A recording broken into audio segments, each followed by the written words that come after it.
Love.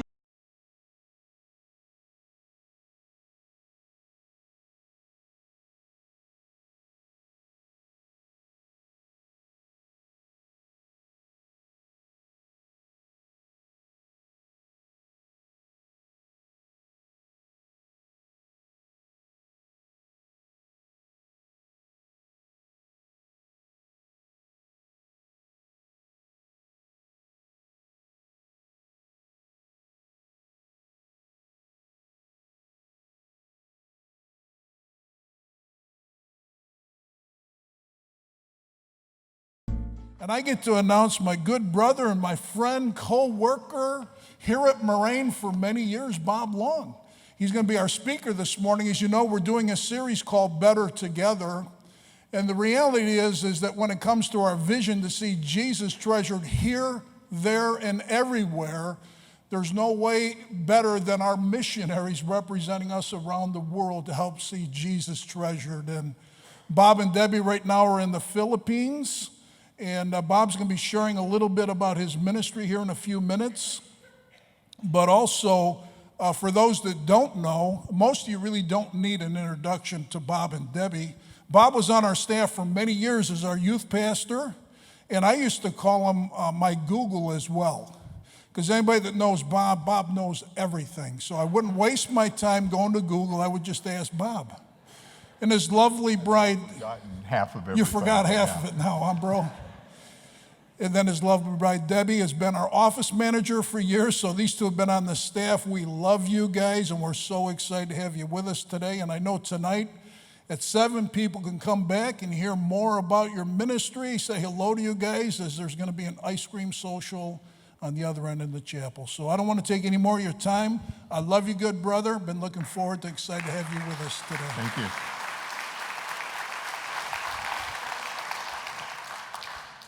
One of the scary moments about coming back is seeing myself on the big screen. So I don't know how that works. We're excited to be back here. A lot of you, as I've watched people come in, are very new to us. And I think we started at Moraine back in 1994. I was a youth pastor for about 8.5 years, and Debbie was in the office for like 12 and 14 years of that. God kind of threw us a curve. About 5 years ago, 6 years ago, I was invited to go do some training in the Philippines through some friends of ours.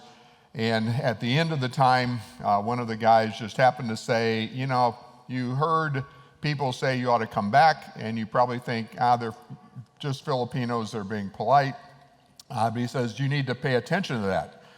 And so very quickly, Debbie and I, it seemed like over a year, things just went very, very fast. So 4 years ago, after about a year of planning and thinking and selling our house in 2 days and just amazing things, God got us over to the Philippines. And it's really a lot easier. We just arrived a little over a week ago. Going this way, there's about 8 to 10 days for jet lag. Usually you don't feel, at least we don't feel bad. It's just all of a sudden we get tired. And so in the middle of my sermon, if I fall asleep, just someone yell and get me back up. But I did want to tell you a little bit about what we do in the Philippines, and then tonight we'll show a lot of pictures and show you slides of our students. But when we went there, the thought was I would teach at a school that was really started by Converge missionaries. You're a part of Converge Worldwide, and we went out with Converge International. And about 60 years ago, some missionaries started a Bible college on the island of Cebu.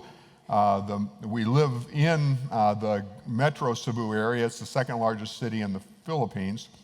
But they started this school, and the idea was to bring quality education to Filipinos, especially those living in the central islands of the Philippines. Even till now, we're probably, I think, the only Bible college south of Manila that offer government-approved, government-accredited degrees in pastoral ministries and teaching, education. And so our graduates are qualified to teach in the public schools, which is really a major thing because we have incredible access to the public schools. Every public school has to teach values. And so we can go in as Christians and teach values from Scripture and the Bible, and it's required. So we've kind of taken advantage of that. But we God gave us an incredible home. You'll see that later. It's about 7 minutes from the school. So we have college students over quite a bit. We originally were going to do a lot of training, and then Debbie fell down a mountain. We were back 2 years ago, so you heard that story. Fell down a mountain, broke her ankle, dislocated it, and that forced us to stay at home. And that changed what we did on campus. And instead of traveling, we really were able to focus on students. And we started seeing that was a lot better because now we can spend a lot of time in the lives of students. I'll teach about 2 courses a semester. I'm kind of taking over the Wednesday chapel, which is their spiritual life chapel. And in their words, we've become kind of like the campus pastor. And it's very interesting. It fits my heart. I am not an educator. I wasn't trained in doing that, but I was a pretty good youth pastor. And so this is like my youth ministry, my youth group. So we have 50, 60 students there that were all want to be there. They want to hear what's going on. And they're all going to be leaders at some point, usually back in their home churches. So it's really been a good mesh for us. We love working with the college-age students, the young professionals anyway, and helping develop leadership. So I teach youth ministry, I teach leadership development, teach Proverbs, a couple of Bible courses, and we float through that, and then run a youth ministry club on campus. And now, as they're graduating, have become mentors. The great thing about technology is that we can stay in touch. And so even this morning, one of our students Facebook messaged me, and we had a quick conversation about what was going on in her life. So we're excited to be back. We thank you so much. Your partnership is incredibly meaningful to us. We had a student, we have them over every Thursday night for an American meal, which for us means sloppy joes and chips. They keep coming back for it. We thought they'd get tired of that, but they look forward to it. In fact, I've received several messages saying, we miss you and we miss the sloppy joes. And I think they miss the sloppy joes and they want to be polite and miss us as well.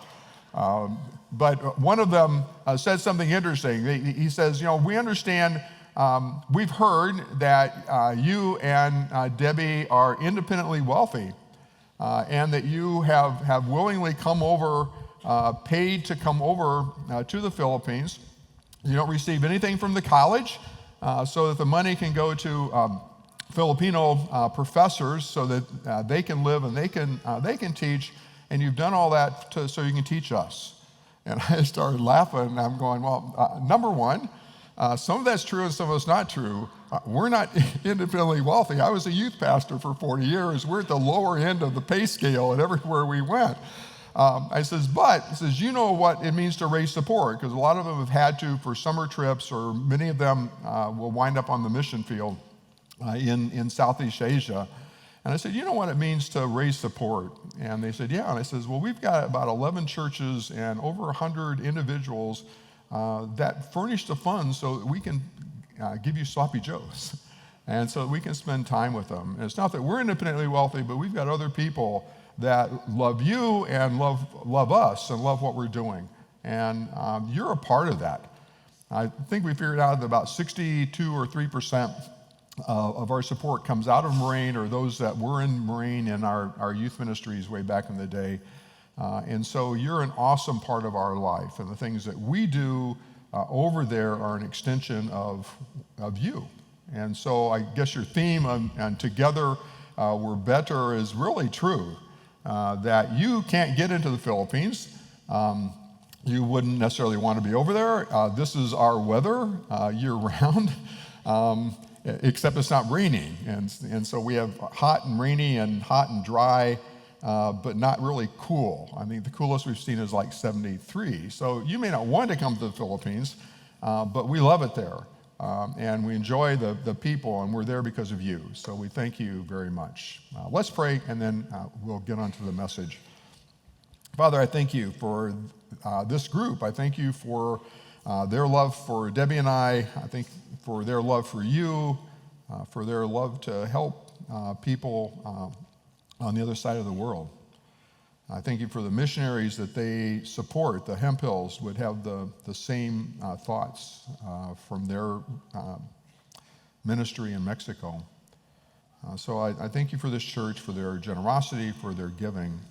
Now, Father, as we look at your word and look at a very a major hero that sometimes we don't pay much attention to, I pray that we would learn how to be better followers of you, so that together with you, we could do ministry much better. And we thank you in your Son's name. Amen.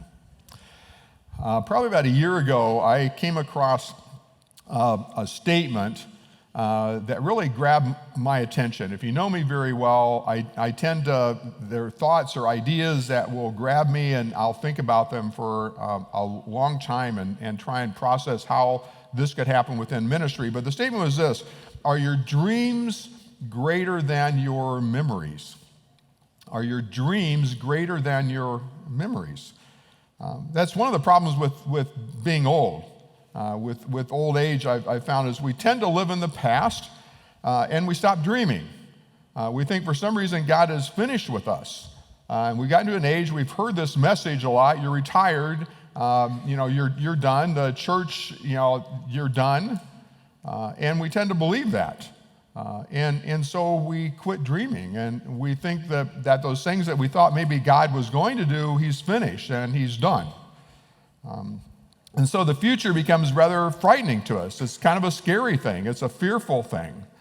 Now, I don't want all those that are under 50 to tune out here, because I've worked with youth, high school, junior high, college age, all my life for over 40 years. And I found out that many of you stopped dreaming very early too. We hear in the Philippines about how the suicide rate is increasing over here in the United States again, because young people have lost their dream. They think that the past is better than the future, and there's no hope. There's no place to go. And so the future becomes incredibly fearful to us. But it really comes down that we've got a decision. Now, this is going to sound very simple to many of you, but it seems like we really have two decisions. The decisions are we going to live our life based on fear, no matter what that fear is? The fear of God, what you think God may want to do, the fear of just living out life, the fear of all the diseases and the gangs and the problems that are within your society and my society in the Philippines. Are we going to live our life by fear, or are we going to live our life by faith? Faith that God is bigger than these problems, faith that God can bring us through these things, faith is if this is a dream from God, then He'll help us. He'll work this out. It will happen, and it will go through. Our decision to obey God and go to the Philippines was met with several different responses. Some of them rather negative or puzzled, some of them very positive. My brother is the first one who comes to mind. His initial statements, I said, Tim, we're going to go to the Philippines. And his response was, are you out of your mind? What are you thinking? They have volcanoes and earthquakes. And if the typhoons don't get you from one side, the monsoons will get you from the other side. And you've got tsunamis. You've got two different kinds of mosquitoes that can make you sick or kill you. What are you thinking? Now, since he may listen to this on Facebook, I want to be very quick to say that about a year ago, he came over and visited us. And at the end of the time, he says, I'm not sure I could ever do this, but I understand. He says, it's all about the people, isn't it? And I said, yeah, it's all about the people, because he had met our students and he got to know them. And he's going, I understand why you're here. It's a decision that maybe I wouldn't make or couldn't make, but I understand why you make, because they're wonderful people and their stories were impressive to him on what they're doing. Even our mission sending agency, Converge International, we didn't hear this at the time, but we heard a couple years later that they were very concerned about us because usually older missionaries going out, we were 65, I guess, when we went out. Usually older missionaries don't adjust very well to culture. And so they're very concerned. Were we too old to be able to go? And they took a risk with us. They thought maybe we'll see what happens. What harm can they do? It's a small area of the world. They can't mess up anybody all that bad by sending them out. And so we went, and they've now determined, yeah, maybe we can. And now our college is looking for other people like us. It's really interesting. They're looking for people that are thinking about retiring. If you happen to have a PhD and can teach Old Testament and Hebrew, we would love for you to be the next us over in the Philippines. We have a PhD program and a master's degree program that can desperately use that. So if those hearing feel a call, we have a position for you. There was a student at Moraine that when we're getting ready to leave, he came to me as one of the last things we did. He came to me and he says, how can you do this?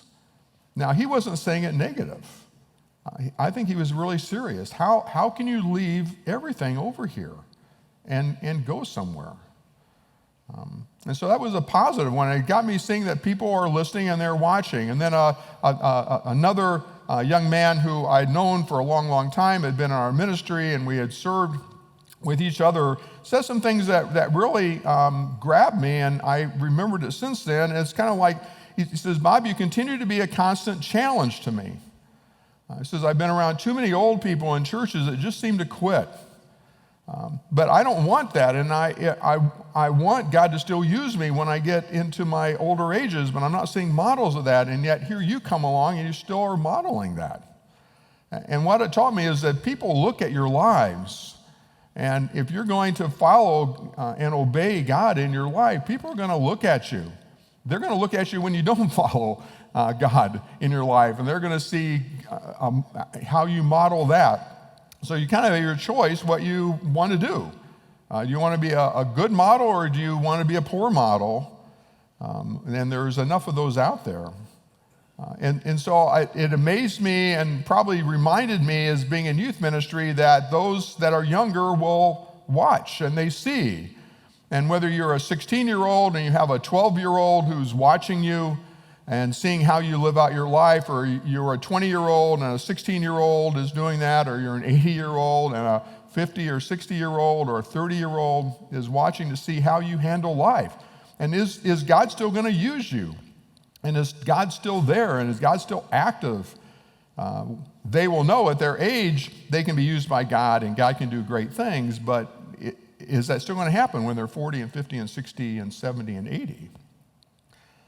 As I have gotten older, my heroes have changed. When I was young, my hero was David.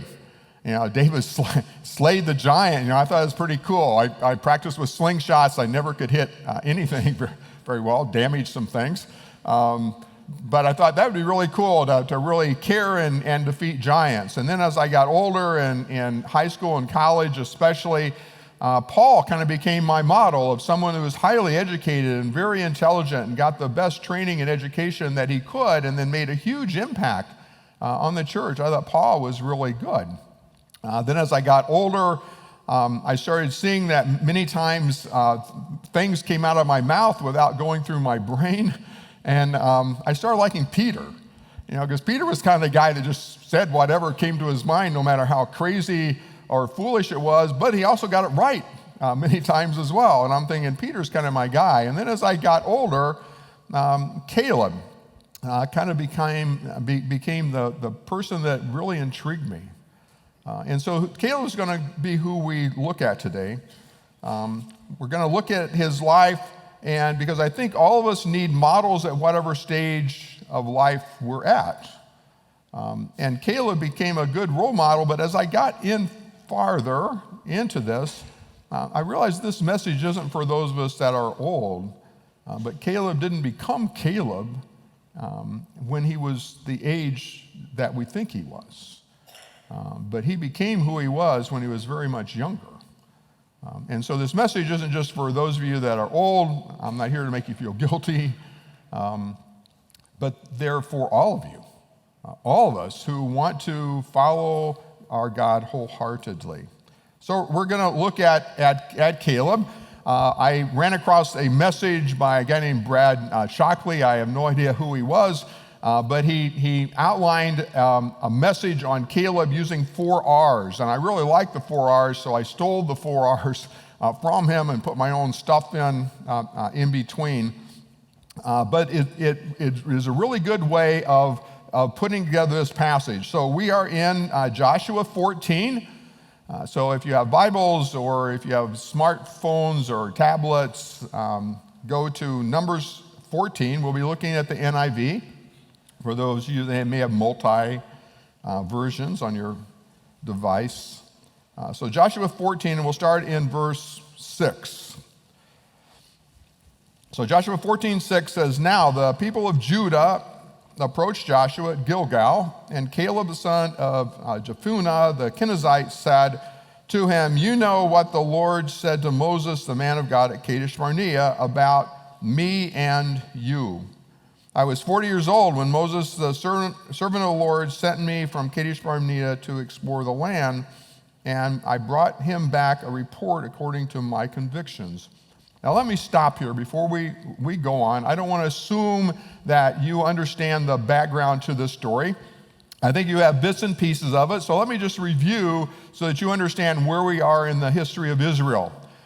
Most of you know that Israel went down to Egypt to escape famines in the land. That's the story of Joseph. And Joseph was down in the land. The people came down. Jacob and his brothers all came down, and they were there for 400 years. During that 400 years, pharaohs came and went, and there were pharaohs that didn't know what Joshua or what Joseph had done for the Egyptian people, and so they enslaved Israel. And Israel cried out to God and wanted someone to come and rescue and take them, and that person was Moses. And so Moses comes after they had been in slavery for the 400 years. Moses comes and through all kinds of incredible wonders and miracles, led Israel out of Egypt and went towards the promised land, the land that Abraham had started, the land that their forefathers had come from, their dream of going back to the promised land. And so they went back towards that way. And on the way, God stops them at Mount Sinai. They received the 10 Commandments. They received 400 or 500 other commandments on how they are to live out their life if they're going to be people of God. They said, "Do you want to do this?" And the people go, yes, we'll follow God. And then for 2.5 years, they wandered up to a place in the southern part of the land called Kadesh Barnea. And so they went up there. It took them maybe 2.5 years to get there. They grumbled and complained all the way. We don't have any water, we don't have any food. And God took care of them, and they got there, and then they decided to send out spies to spy out the land. And so there were 12 tribes. They took 12 representatives from each tribe, and they sent them in the land. Joshua, by that time, had taken over for Moses. Joshua sent them, or no, it was Moses, I guess, at the time, was still here. And so Moses sent them out for 40 days to spy out the land, and they went. One of those spies from the tribe of Judah was Caleb. And so Caleb was one of those spies. Joshua was a spy from Ephraim. And so he went out on those 40 days. They came back and made a report. Caleb and Joshua said, "This land's incredible." He says, "We even brought fruit. The fruit's so heavy and so big, the clusters of grapes so big, we had to bring them back on a pole. This is incredible. We need to go." But 10 spies from the other 10 came and said, "Oh no, we're in trouble. The people they're giants out there. And some of the cities are already fortified and there's high walls. And we, to ourselves, when we look at this, we look like grasshoppers, and we know to their eyes we look like grasshoppers. We're in trouble. This is not going to be pretty."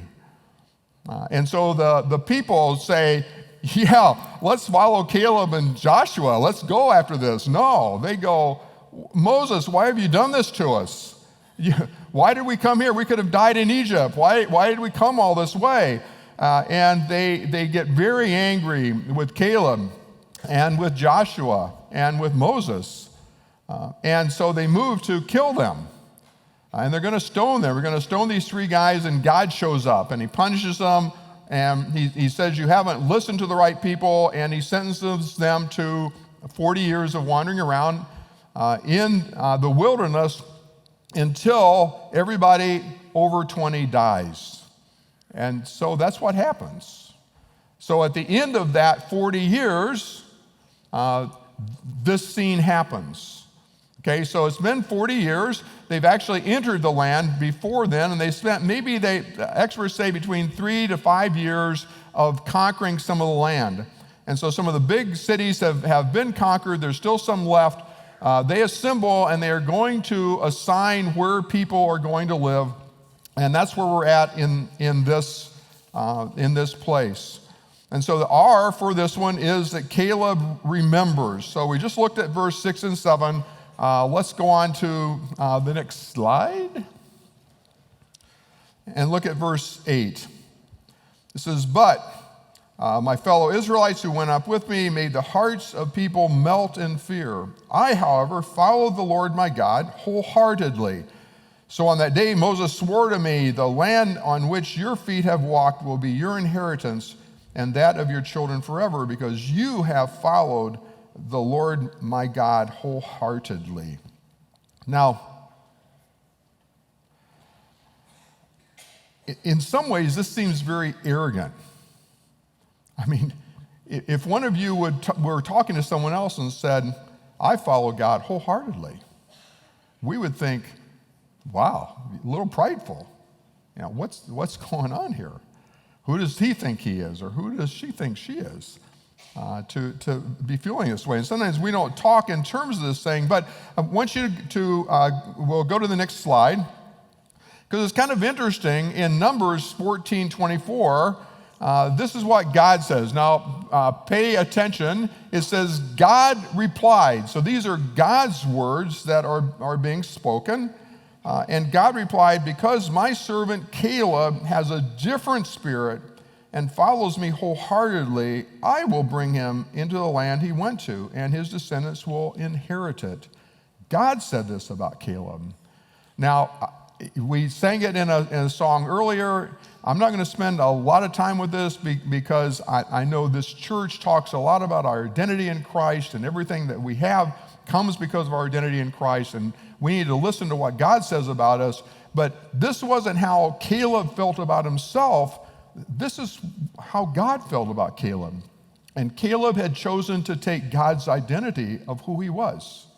And so he's just saying, God said this about me. God says, I have a different spirit, and I'm following him wholeheartedly. And so he became what God said he was. His identity was what God said. We talk to our students that the truest thing about who you are, the truest thing about yourself is what God says about you.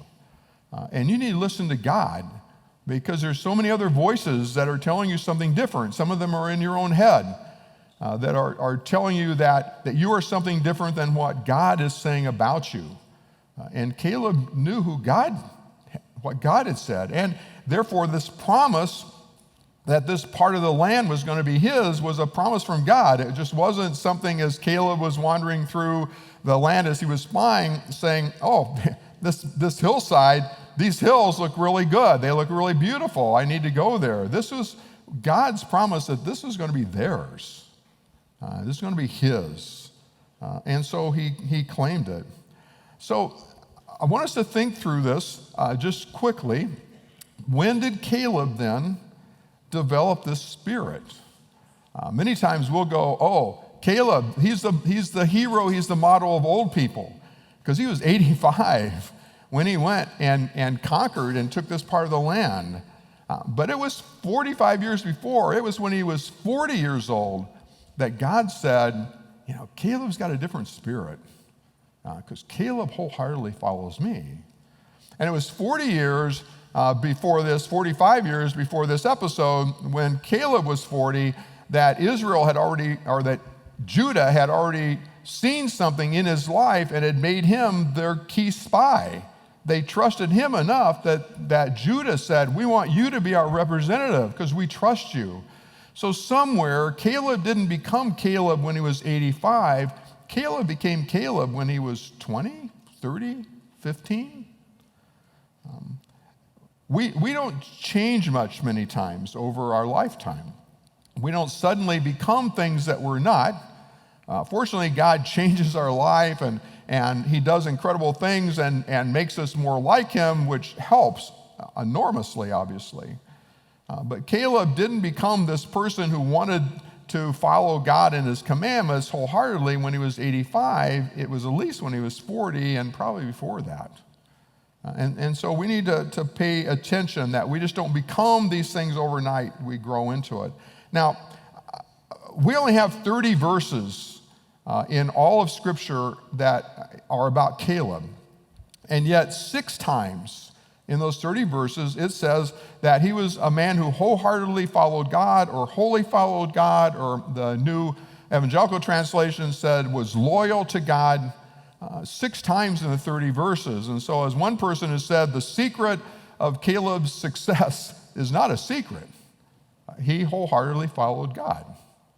Now, before we go on with the wholeheartedly follow, I thought of this a lot because many times we disqualify ourselves because it sounds like we're perfect. But wholeheartedly following doesn't mean we are perfect in our life. It just means we're loyal and we'll follow him.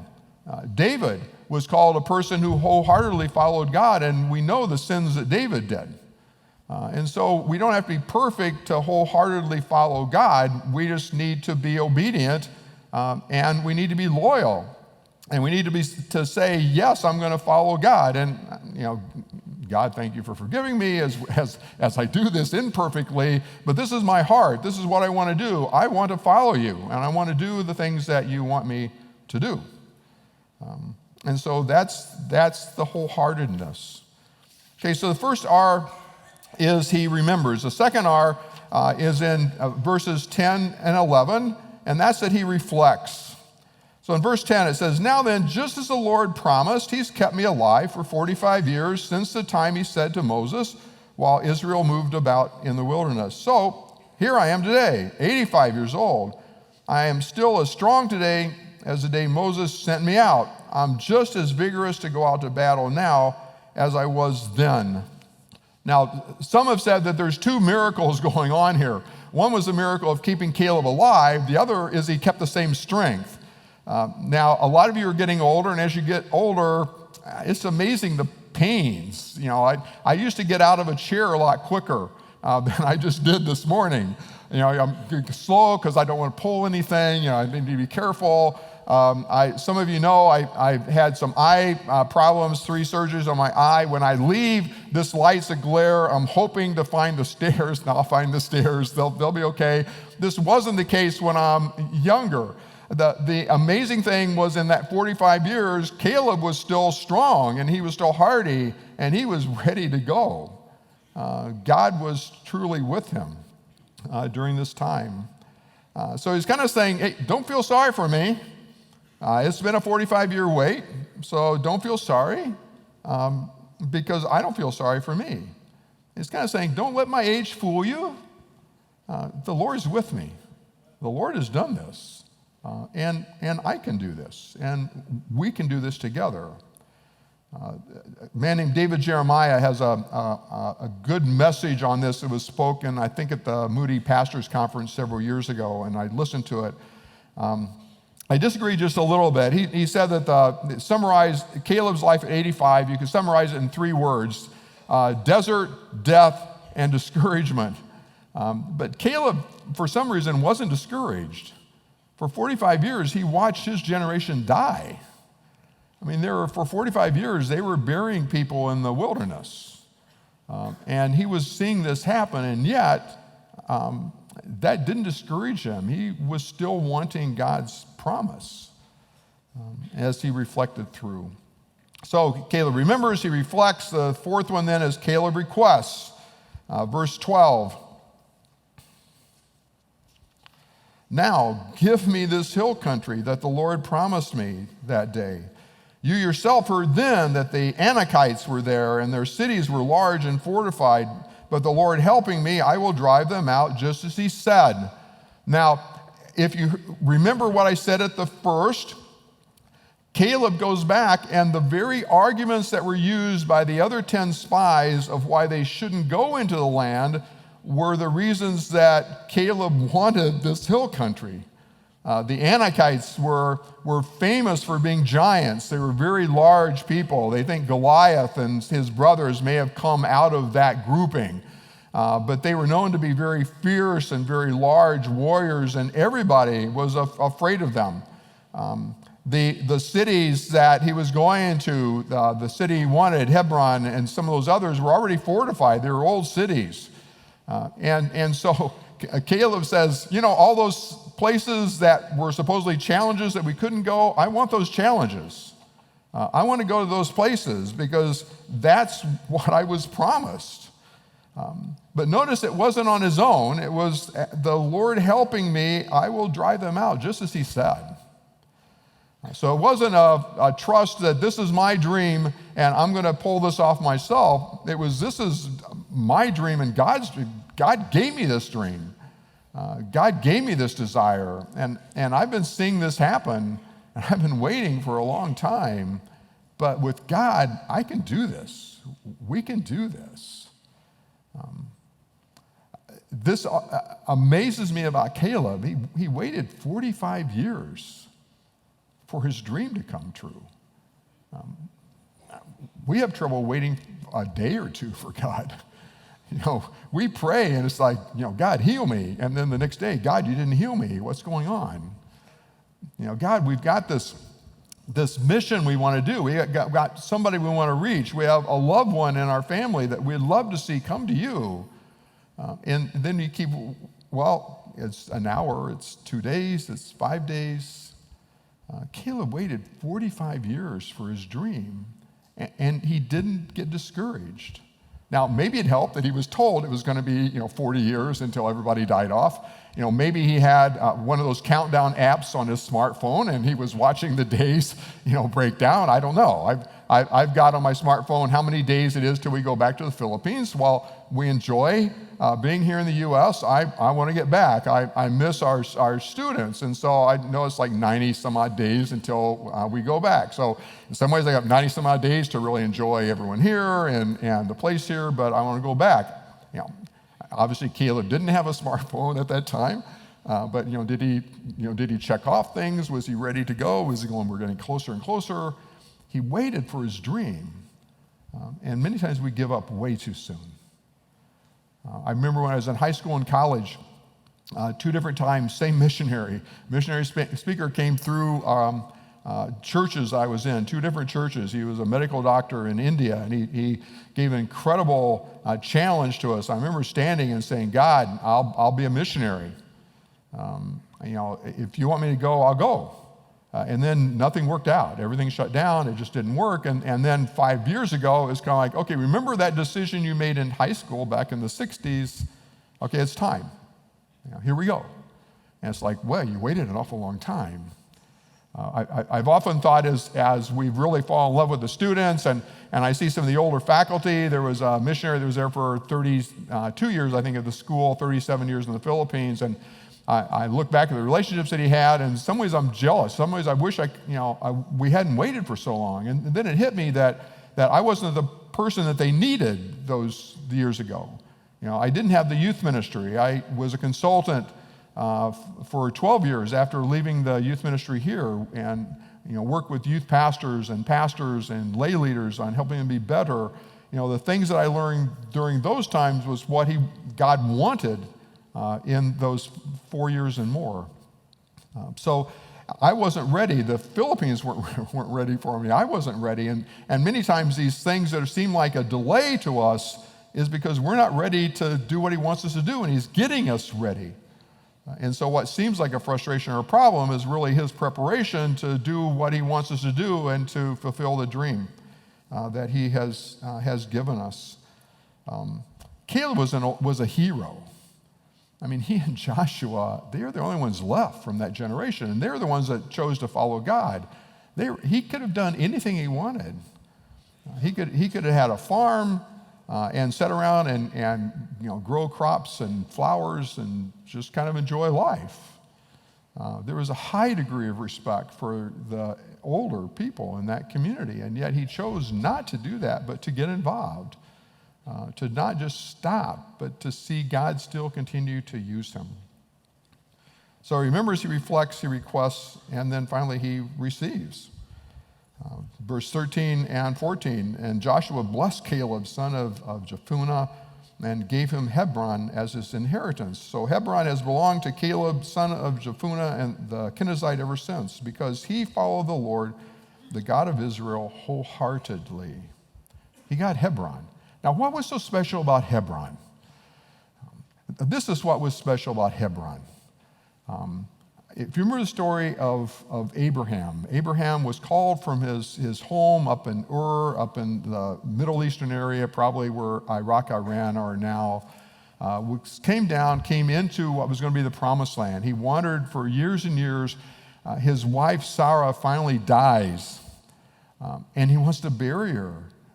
But he doesn't want to borrow land, he wants to buy land. And so he goes and says, I want to buy this land so I can bury my wife. And they sell him the land. And so he buried his wife there. He was buried there. Jacob was buried there. Isaac was buried there. Both their wives were buried there. When they brought Joseph's bones back from Egypt, he was buried in that same plot of land, and that's in Hebron. David is going to be made king in Hebron. This just wasn't a hill. This just wasn't a mountain area. This was a place that was important to the nation. This was a place that was the only piece of land that Abraham owned. This was a historic place. And so Caleb just wasn't doing it for himself. Caleb was doing it for his people. That this piece of land that he wanted so desperately wasn't just so he would look good, but it was important to his people and important to his tribe, Judah. And so he went, he did, and he was victorious. In a chapter, it'll say that he went, he defeated them with his tribe, with his people, and the land had belonged to him ever since, at least up to the writing of this. So he receives and he gets. So, what are your dreams? As we move to wrapping this up and the worship people come down quietly, what are your dreams? It could be something as big as Caleb, and maybe something a lot smaller. It could be like me. I'm teaching now at a school with 50 or 60 students. It's not thousands of people, and yet it's a significant thing of what we're doing right now. And it fulfills a dream that we've had, that we desire.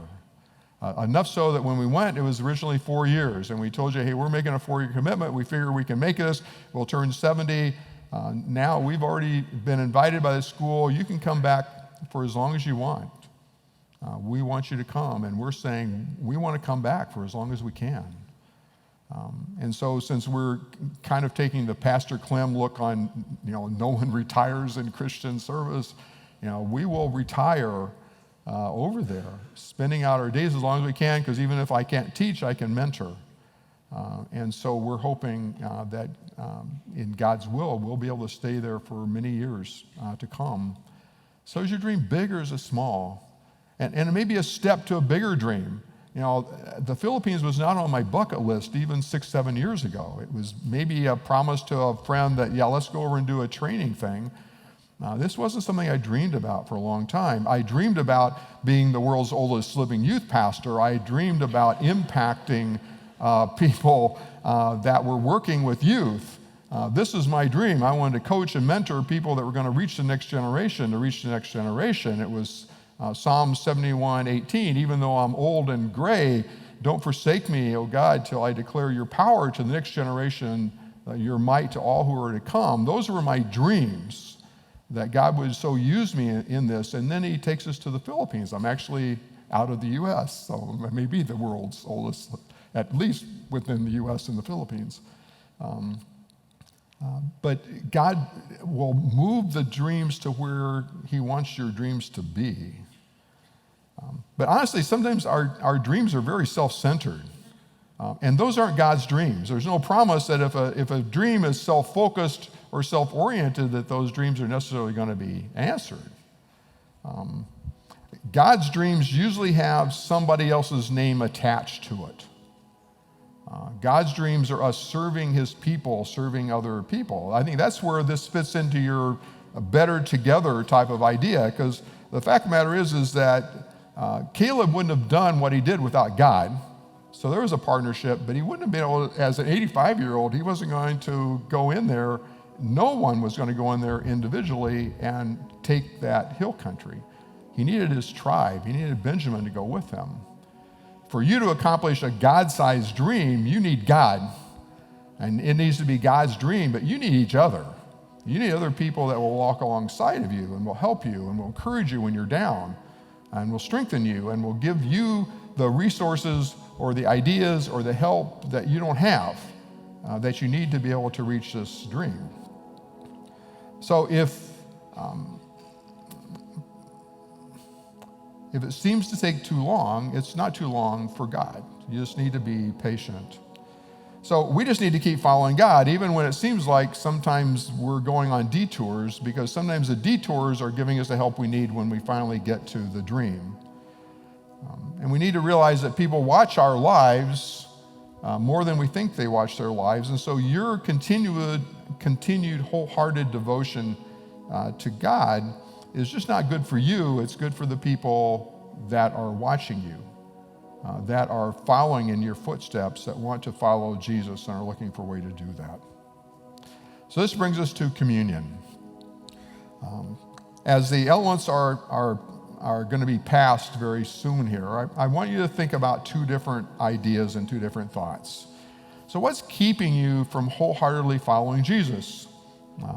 Maybe you've lost trust. Maybe something has happened and you need to refocus. Maybe you're afraid and you're living your life out of fear. So what's keeping you from loyally, wholeheartedly following after him?